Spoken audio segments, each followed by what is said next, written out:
दोस्तों आज 16 अगस्त है और कल हम लोग यानी 15 अगस्त को आज़ादी का जश्न मना रहे थे, क्योंकि 15 अगस्त 1947 को हमारा मुल्क अंग्रेज़ों की गुलामी से आज़ाद हुआ था।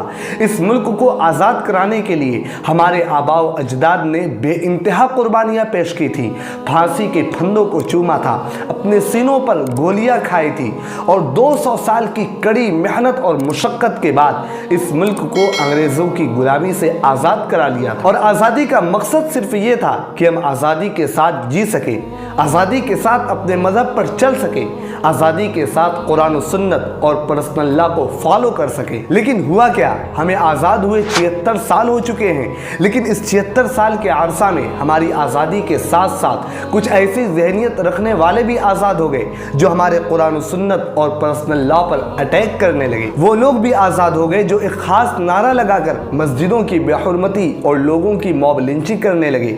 ऐसे दरिंदे भी आज़ाद हो गए जो इस मुल्क की बहन और बेटियों को नंगा करके उनका परेड निकालकर उनके जिस्म को नोचने लगे। ऐसे गुंडे भी आज़ाद हो गए जो सरकारी वर्दी पहनकर मुसलमानों को चुन चुन कर गोलियों का निशाना बनाने लगे। और हद तो तब हो गई जब बुलडोज़र को भी आज़ाद करा दिया गया ताकि आज़ाद मुल्क में आज़ाद लोगों के घरों को उजाड़ दिया जाए। ज़रा सोचिए, क्या हमारे आबाओ अजदाद ने इसी आज़ादी के लिए अपना खून बहाया था, फांसी के फंदों को चूमा था, अपने सीनों पर गोलियां खाई थी?